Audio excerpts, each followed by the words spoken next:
Pemirsa, Perdana Menteri Israel Benjamin Netanyahu meminta dukungan Kongres Amerika Serikat untuk memenangkan perang di Gaza. Dalam pidatonya, Netanyahu mendesak Amerika untuk mempercepat pengiriman bantuan militer. Dan untuk mengetahui informasi selengkapnya kita sudah terhubung dengan Virginia Gunawan, jurnalis VOA melaporkan langsung dari Washington DC. Virginia, apa saja isi pidato Netanyahu? Karena seperti kita tahu ini sudah dinanti-nantikan oleh publik di luar segala kontroversi yang ada, Virginia. Ya, Iqbal dan pemirsa Metro TV, dalam pidato yang berlangsung selama 52 menit yang disampaikan oleh Benjamin Netanyahu ini, tema utamanya adalah Israel dan Amerika Serikat akan berdiri bersama dalam konteks perang di Gaza. Dan dalam pidatonya, Netanyahu juga menyebutkan bahwa we will win atau kita akan menang di depan hadapan Kongres Amerika Serikat. Tujuan utama Netanyahu untuk datang ke Kongres Amerika Serikat dan berpidato ini memang sebenarnya adalah undangan dari Ketua DPR Amerika Serikat Mike Johnson, namun ia juga mencari simpati atau dukungan bipartisan baik dari Partai Republik maupun Partai Demokrat untuk bisa memberikan bantuan yang seutuhnya kepada Israel. Dalam pidatonya, Netanyahu ini menyebutkan bahwa ia meminta percepatan bantuan militer kepada Amerika Serikat, juga untuk upaya agar segera mempercepat perang itu segera selesai jika diberikan bantuan militer tersebut. Ia juga mengecam para kritikus termasuk para demonstran yang melakukan demo atau mendemo dirinya di luar gedung Kapitol tempat ia sedang memberikan pidato tadi, dan juga ia mengecam kritikus yang ada di dalam negeri atau domestik Israel, di mana saat ini dia juga mendapat banyak pertentangan dari faksi yang berseberangan darinya. Yang tidak disebutkan oleh Benjamin Netanyahu dalam pidatonya adalah gencatan senjata. Nah, upaya untuk gencatan senjata ini sudah ditekankan oleh panggung dan komunitas internasional selama berbulan-bulan sejak perang berlangsung. Namun hal ini tidak disampaikan sama sekali Netanyahu dalam pidatonya selama 52 menit tadi.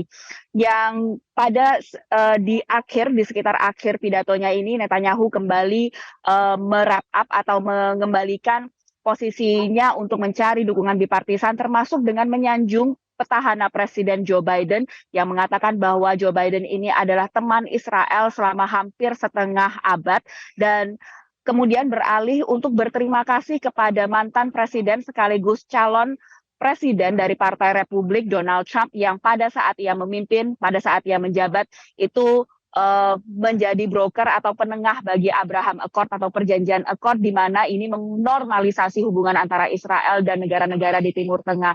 Dari pidato yang disampaikan oleh Netanyahu ini, ia mendapatkan standing applause dari anggota Kongres yang ada di Amerika Serikat atau di gedung Kapitol di belakang saya ini, dan ini berlangsung cukup lama dan ia sempat menyapa beberapa anggota Kongres tersebut. Iqbal. Ya, Virginia, lantas bagaimana tanggapan para warga Amerika terhadap kehadiran Netanyahu di Kongres Amerika Serikat tersebut?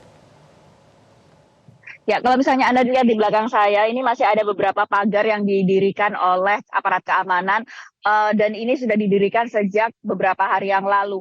Rute pengamanan pun diubah di beberapa jalan-jalan besar di Washington DC, di ibu kota ini, untuk mengakomodir jalur dari Netanyahu menuju ke gedung Kapitol dan juga menghindarkan dia dari protes-protes demonstrasi yang dilakukan. Pada hari Rabu sejak pagi itu ribuan orang memprotes atau melakukan demonstrasi di area sekitar Capitol Hill ini untuk menyatakan penolakan mereka terhadap perang yang dilakukan atau yang terjadi di Gaza saat ini, dan termasuk menghentikan perang yang telah menewaskan 39.000 warga Palestina menurut Otoritas Kesehatan Palestina. Itu yang menjadi tuntutan para demonstran ini. Tadi kami sempat melihat ada beberapa kelompok kecil sekitar 2 sampai 5 orang, kelompok-kelompok orang yang membela Israel dan membawa bendera Israel, itu menunjukkan dukungan mereka, walaupun mereka memang lebih cenderung untuk meminta upaya dari Benjamin Netanyahu untuk segera membebaskan sandera yang ditahan oleh Hamas. Yang menarik di sini justru apa yang dilaporkan oleh Politico adalah sekitar separuh dari anggota Kongres Partai Demokrat itu memboikot dengan tidak hadir dalam pidato Benjamin Netanyahu.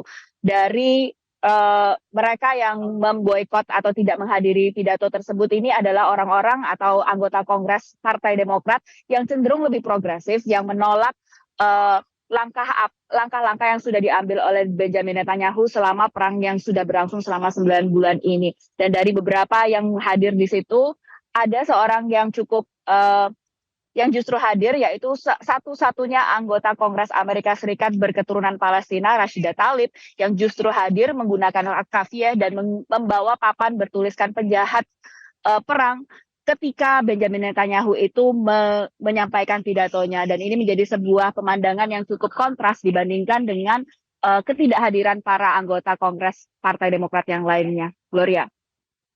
Baik, Virginia Gunawan melaporkan langsung dari Washington DC. Terima kasih Virginia. Jelajahi cara baru mendapatkan informasi. Download Metro TV Extend sekarang.